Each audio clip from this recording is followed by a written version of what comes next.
The palace had survived countless modern scandals, historical betrayals, broken marriages, and whispered succession wars that echoed through the centuries. But this specific moment was entirely different. This was not mere gossip drifting through the gilded, cold corridors of Windsor or Buckingham Palace. This was a historic ruling, a formal and binding constitutional decision, a definitive line drawn in royal ink that left Queen Camilla completely exposed, Prince William intensely silent, Princess Catherine deeply shaken, and young Princess Charlotte suddenly protected by ancient legal forces older than anyone in the modern family dared to challenge.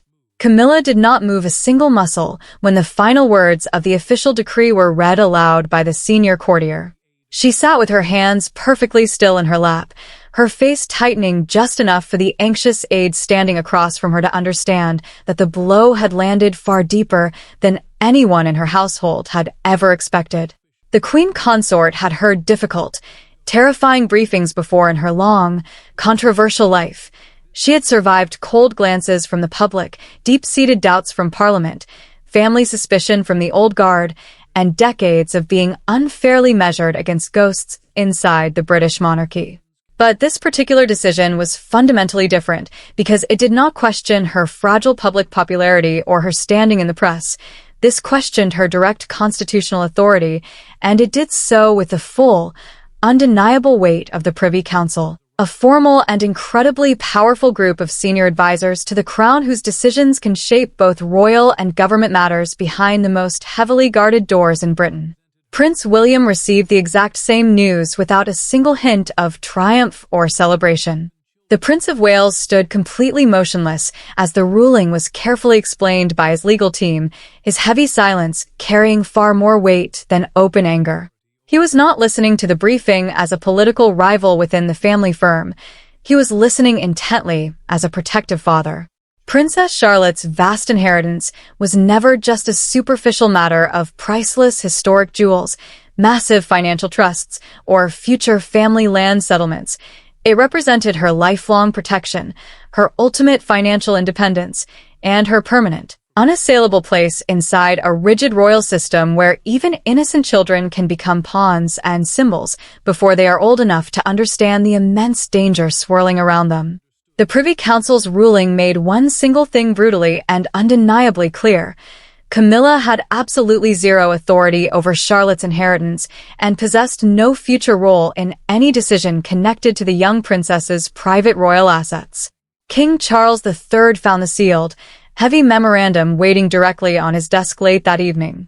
The king looked at the document for a very long, agonizing moment before even attempting to touch it, as though the paper itself carried the devastating family argument he had been actively avoiding for months. An official memorandum is a permanent written record of an absolute decision, and this specific one left no soft corner or loophole for private pleading, emotional negotiation, or quiet palace arrangements made in the shadows of the court. It confirmed with absolute finality that the ruling could not be weakened by family emotion, quiet marital appeals, or late-night promises. Charles understood exactly what that meant for his household. His wife had been legally blocked, his eldest son had been entirely vindicated, his beloved granddaughter had been permanently shielded, and he, the reigning monarch, was left completely trapped between his duty to the crown and the personal pain of his marriage. Princess Catherine saw the specific phrase that changed everything for her children: no direct or indirect authority. She read the line once, then read it again in the quiet of her study, and the words seemed to close every invisible, dangerous door that had been slowly creeping around Charlotte's future. The Princess of Wales did not smile, nor did she celebrate the news. Relief arrived wrapped in a profound sadness, because no mother ever wants her young child's future to be protected by a legal ruling born from deep family fear and mistrust. Yet Catherine fully understood why the language used by the council had to be so incredibly severe and uncompromising. Direct authority would have meant open, documented control over the assets. Indirect authority would have meant subtle influence through staff suggestions, administrative pressure, or private channels behind the scenes. The historic decision had not merely warned Camilla to back down, it had sealed the path completely and permanently. Camilla finally asked her trembling aide to read the very last sentence of the document once more. Her voice stayed miraculously controlled, but that rigid control could not hide the deep humiliation burning underneath. The Queen Consort had genuinely believed that her high royal rank still carried an immense reach, that her daily physical proximity to the king carried absolute power, and that her long years of emotional endurance had earned her a permanent voice in the family's destiny. Now, one single ruling had stripped that belief completely bare. William, located elsewhere in the palace, remained entirely quiet, but his quietness was no longer a sign of uncertainty or hesitation. It was pure, unyielding resolve. Catherine held the document with the careful, anxious stillness of someone who knew that the true battle had begun long before this official piece of paper was ever printed. The ruling did not appear out of thin air, and that was exactly what made it so terrifying for the court. Something monumental had happened before the Privy Council decided to move. Something dark inside the family dynamics had created enough genuine fear, enough immediate urgency, and enough absolute distrust for the ancient machinery of the British state to wake up from its slumber and draw a hard, legal line around Princess Charlotte. And before anyone in the public could truly understand why Camilla had been shut out so completely, the royal family had to face the painful, bleeding truth of who stood to gain, who stood to lose, and why one young princess had suddenly become the absolute center of a raging royal storm. At the absolute heart of this constitutional ruling was not a grand throne, a golden crown, or a public ceremony broadcast to millions. It was Charlotte, a young princess carrying an immense future she had never chosen, surrounded by adults who understood exactly how inheritance could be weaponized inside a modern monarchy. For William, this was an act of absolute fatherly protection. For Catherine, it was the definition of fierce motherhood. But for Camilla, it felt like an ultimate, devastating rejection wrapped in the cold fabric of British law. Catherine folded her hands tightly after reading the ruling, but the superficial calm did not reach her eyes.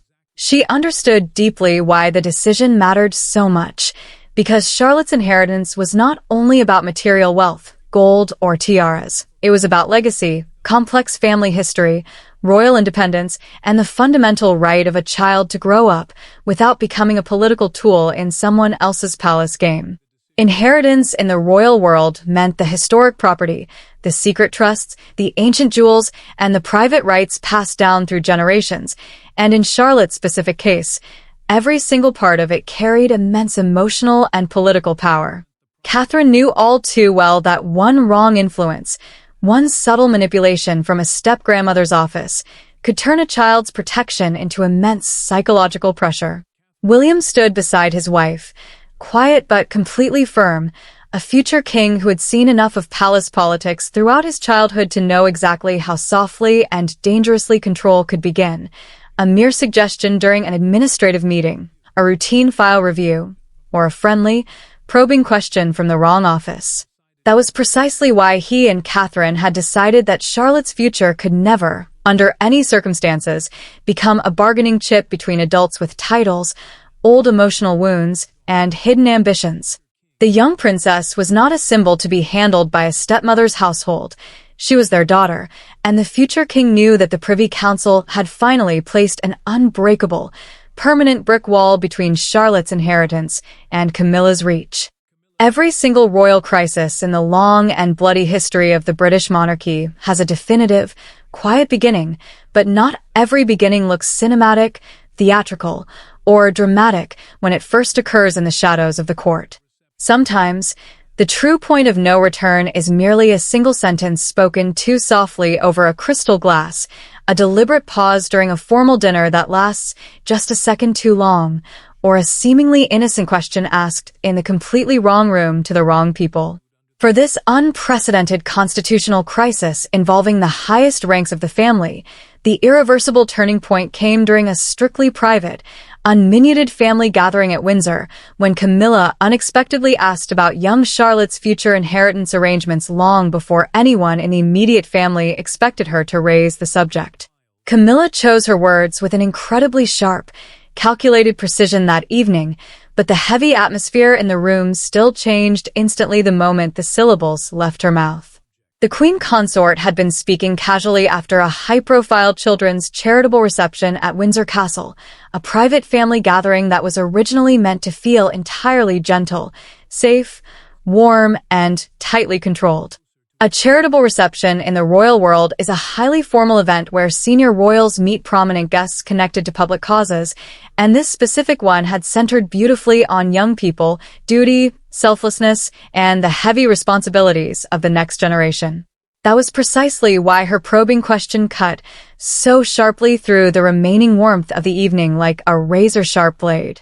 She asked with an air of administrative detachment whether Princess Charlotte's vast future inheritance arrangements would eventually be reviewed, audited, and streamlined under the Queen Consort's expanding household office, treating the monumental shift as if she were only raising a minor matter of modern institutional structure and efficiency.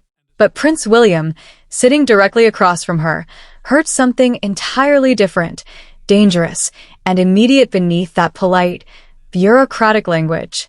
William looked up from his drink before anyone else in the room could even formulate an answer or a polite deflection.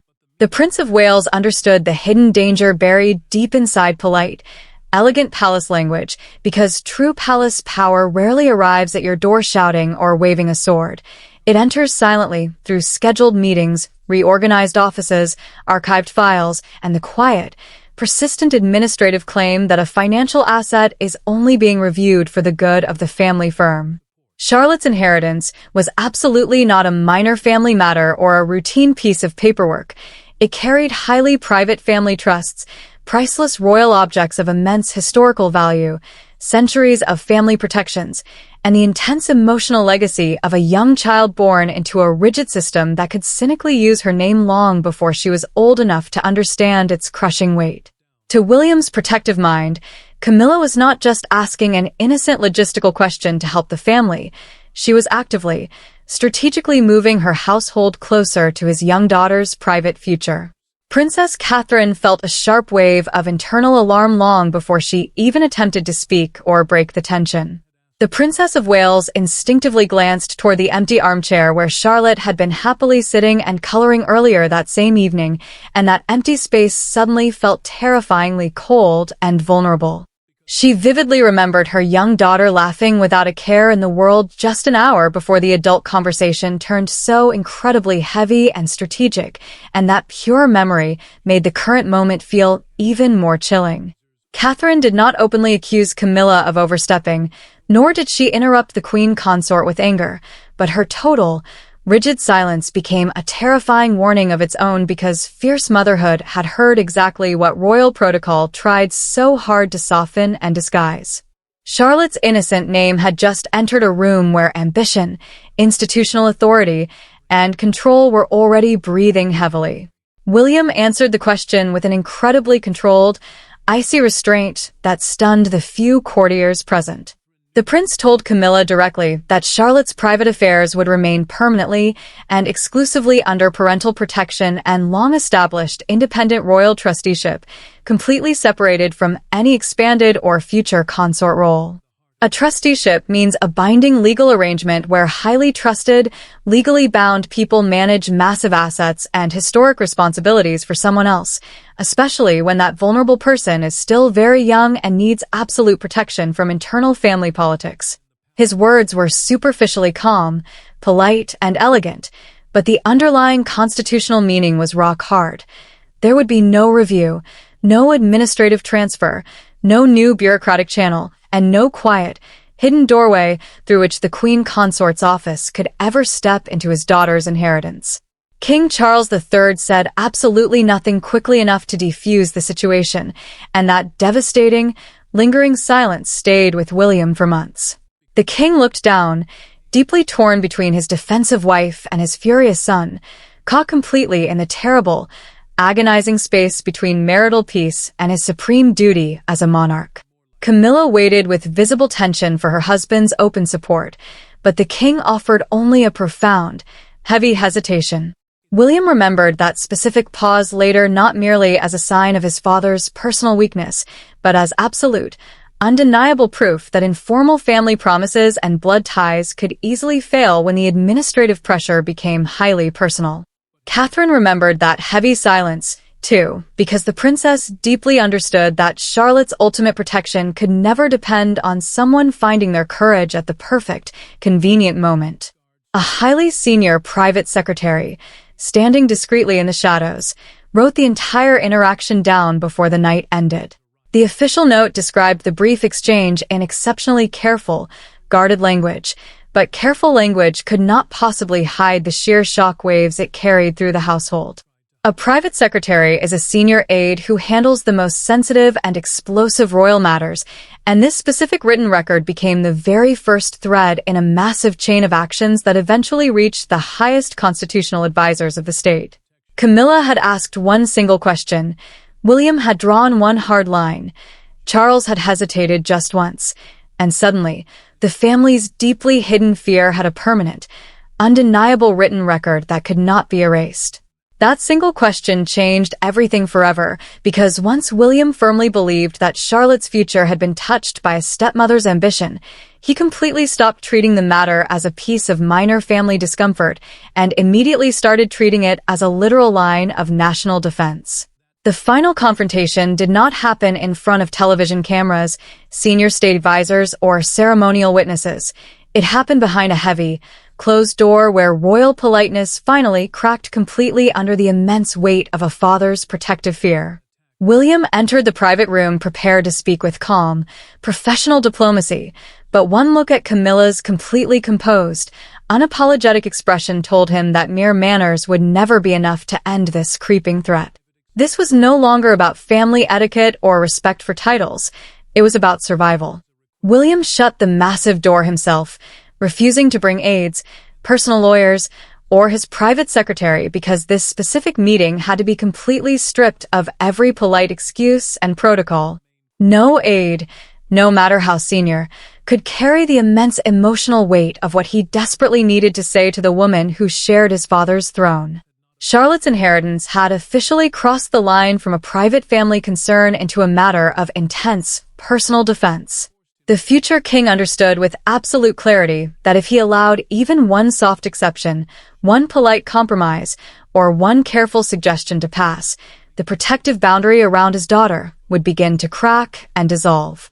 Camilla watched him enter with a cold, aristocratic patience, having expected a wave of family tension but absolutely not the shocking, unyielding hardness in his voice when he told her directly that Charlotte's inheritance was not open for discussion, review, influence, recommendation, or any form of guidance from her household office now or in the future. William did not raise his voice a single decibel, which somehow made the delivery infinitely worse for the queen consort. The prince spoke like a man who had already made total peace with the heavy cost of being deeply disliked by his father's wife. He was not asking her for her understanding or permission. He was informing her with the full authority of the heir apparent that the door was closed forever. Camilla's sheer disbelief sharpened the very air in the room. She asked him with a piercing gaze whether he truly, genuinely believed she would ever deliberately harm young Charlotte, and the question carried far more personal pain than anger at first. The queen consort desperately wanted him to deny it quickly, to soften his rigid stance, or to say the entire matter had been completely misunderstood by his staff. But William did not give her a single ounce of that comfortable reassurance. He told her flatly that this was not about imagining deliberate harm. It was about preventing institutional pressure before that pressure learned exactly how to disguise itself as grandmotherly concern. That devastating answer wounded her to the very core because it sounded perfectly polite on the surface, but it removed every single shred of personal trust between them. William then placed a tightly folded legal note directly on the polished wooden table. The prince pushed the paper toward Camilla without a single hint of theatrical drama, but that small physical movement carried more destructive force than any loud accusation could have achieved. A legal note is a precise written summary of formal advice or instruction connected to a modern constitutional decision, and this specific paper made it completely clear that Charlotte's affairs would remain permanently outside the queen consort's reach. Camilla did not touch the paper at first, staring at it as if it had physically insulted her dignity. Then, she slowly, deliberately placed one hand on it, and the heavy silence between them shifted into something permanent. Camilla understood the brutal meaning of that moment. The queen consort was no longer facing a private, emotional complaint from an angry stepson. She was facing a hard, unbreakable line backed by precise legal language, intense family fear, and the massive, ancient machinery of the British state waiting just beyond the walls of the room. William watched her hand rest on the paper and knew she finally understood the reality of her position. He had not called her dangerous. He had done something infinitely colder. He had made sure she could not come close enough for danger to ever matter. Barakat Adala Bab 3, Bab Tarakir, Dari Narasi voiceover Anda.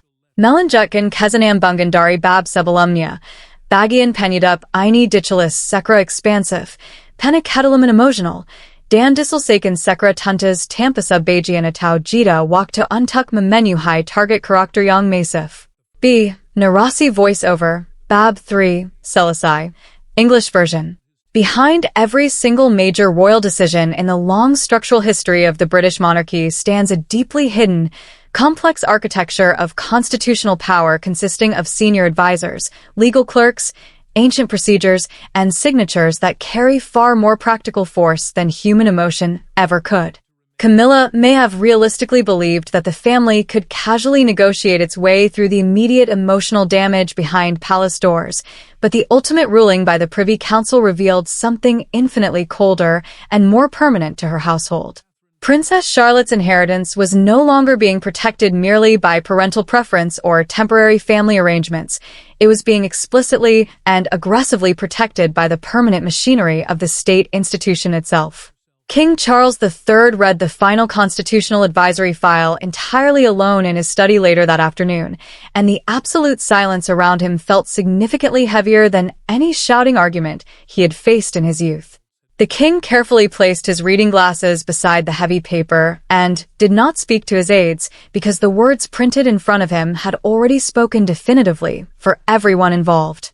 An advisory file in this context is a highly formal, classified packet of constitutional guidance notes, historic precedents, and specific recommendations prepared by top state lawyers for a major crown decision, and this particular one carried a devastatingly simple meaning.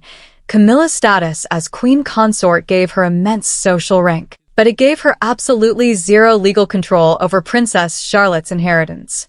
The sharp line between a supportive family role and actual legal authority had been drawn by the council without a single ounce of mercy. Charles understood completely why that rigid line mattered for the survival of the crown. The king knew that Charlotte's vast inheritance included secure private assets, future royal land settlements, and highly protected trusts, which are binding legal arrangements where historic assets are independently managed for someone's lifetime benefit. In the complex reality of royal life, those structures do far more than merely hold material value. They preserve personal independence, shield young family members from internal factional pressure, and explicitly stop emotional family influence from slowly transforming into financial power. That was exactly why the ruling had to be so unyielding. If Camilla could influence even one minor financial review, one administrative file, or one quiet household channel, the structural protection around Charlotte would slowly, but surely weaken over time. Camilla's high title could not save her from the precise wording of the decree. The queen consort remained physically close to the monarch, but physical closeness was not legal ownership. The Privy Council, a formal body of the most senior advisors whose decisions guide crown and state matters, had officially turned a private family dispute into a legally binding royal restriction. This was the specific part that wounded Charles the most as a husband. His wife had not merely lost a private argument with Prince William. She had been limited by the exact same state machinery that protected the crown itself. A senior legal advisor later explained the harshest phrase in a documented account prepared specifically for the royal household. The words "zero authority" had been chosen deliberately because any softer language would invite future interpretation and testing. If the file had said limited involvement, someone in her office could test the boundary. If it said no formal role, someone could seek an informal one through social channels. But zero authority meant absolutely no access, No administrative review, no recommendation, and no quiet influence through staff or palace intermediaries. The advisor's explanation made it clear that the ruling was designed to close every single hidden door around her. Charles gripped the file with quiet pain, knowing William had been completely vindicated, but that knowledge brought both immense relief as a grandfather and deep sorrow as a husband. His son had fought fiercely as a father, not as a political rival, and his granddaughter had been permanently protected, yet Camilla had been publicly humiliated within the court by a process he could not reverse, leaving the monarch trapped inside a victory that felt like a permanent wound. Duty had chosen Charlotte. Marriage had absorbed the heavy blow. The sealed decision immediately began moving through the operational channels of the royal household, and the sudden silence did not calm anyone. Camilla's office would soon learn that the ruling was not symbolic. William would soon see whether the boundary could hold against time. Charles would soon discover that a protected child could still divide a palace. When the restriction reached the first closed door, the operational fallout sharpened faster than anyone expected. The first consequence was a staff member from Camilla's household arriving to request routine access to inheritance-related correspondence and being quietly but firmly turned away by a clerk. No argument, no grand announcement, just a legal boundary enforced in real time, showing the queen consort that her authority had truly ended. Camilla heard the news while seated alone, her face changing before she could stop it.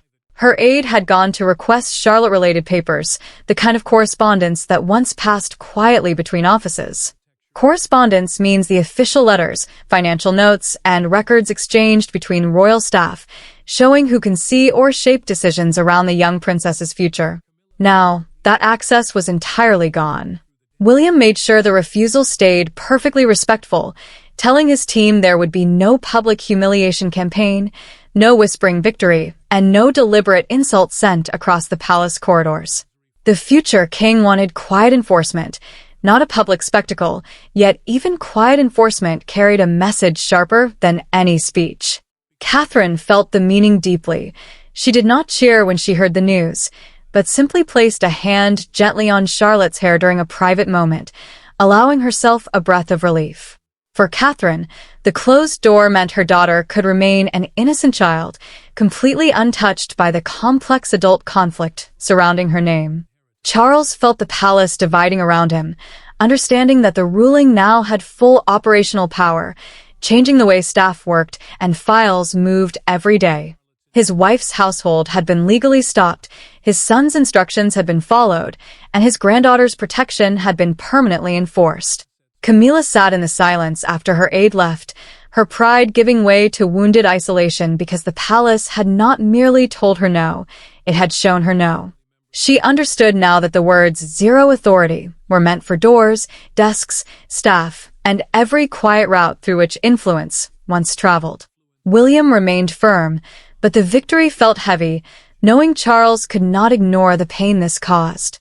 The true turning point came when father and son finally faced each other in a private room without courtiers or titles between them. For once, the conversation sounded like family, not monarchy. Charles and William stood alone.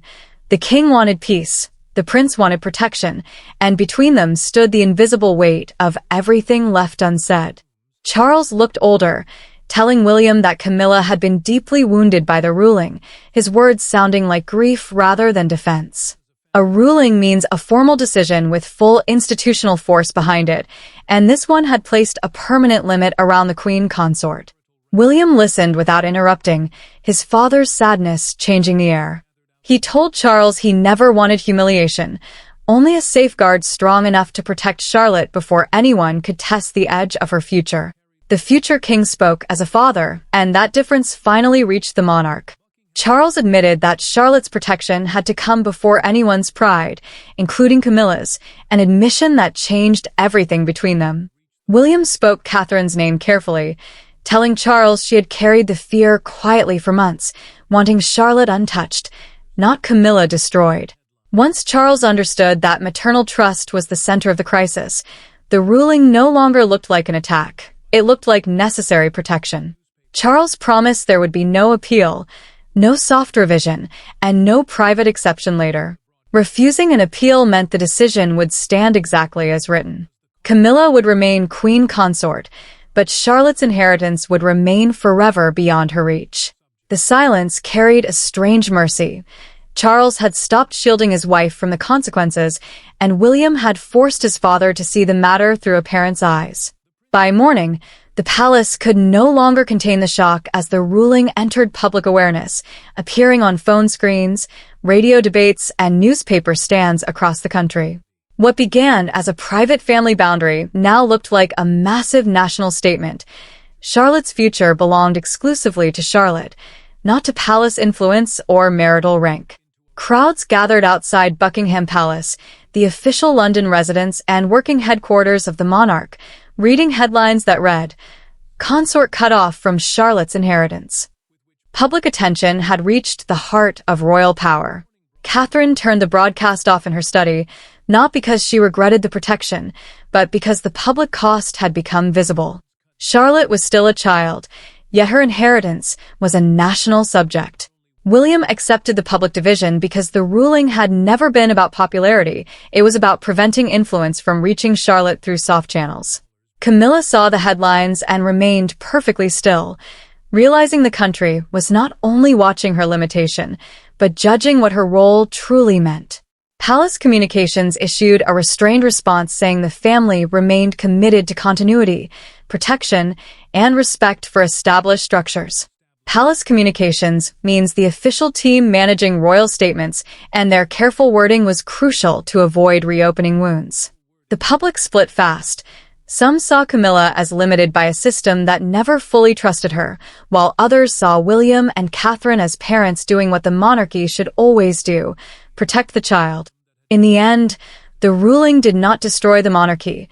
It clarified it, proving that even inside a hierarchy, there are boundaries no title can cross. Camilla lost access. Charles lost the illusion of easy peace. William and Catherine gained total protection for their daughter, and Charlotte became the quiet center of a defining royal lesson. Camilla remained within the family, but outside that protected circle. Her role still carried prestige and ceremony, but consort influence, the quiet power from marriage to the monarch, did not equal ownership. Charles accepted the pain, learning that a royal family survives by enforcing hard boundaries when trust becomes fragile. William emerged changed, using every available constitutional mechanism, the official processes used to enforce a decision, as a shield for his daughter. Catherine found her ultimate answer in the simplest moment, hearing Charlotte laughing at home, completely free to be a child. William placed the sealed ruling into a secure file, a protected record kept away from ordinary access, and closed the drawer. The decision was final, complete, and unchangeable. Bloodline duty and guardianship had outweighed rank and pride, leaving the unmistakable truth that Charlotte's future was safely guarded, Camilla's authority was completely ended, and the monarchy had chosen the protection of the child over the influence of the court.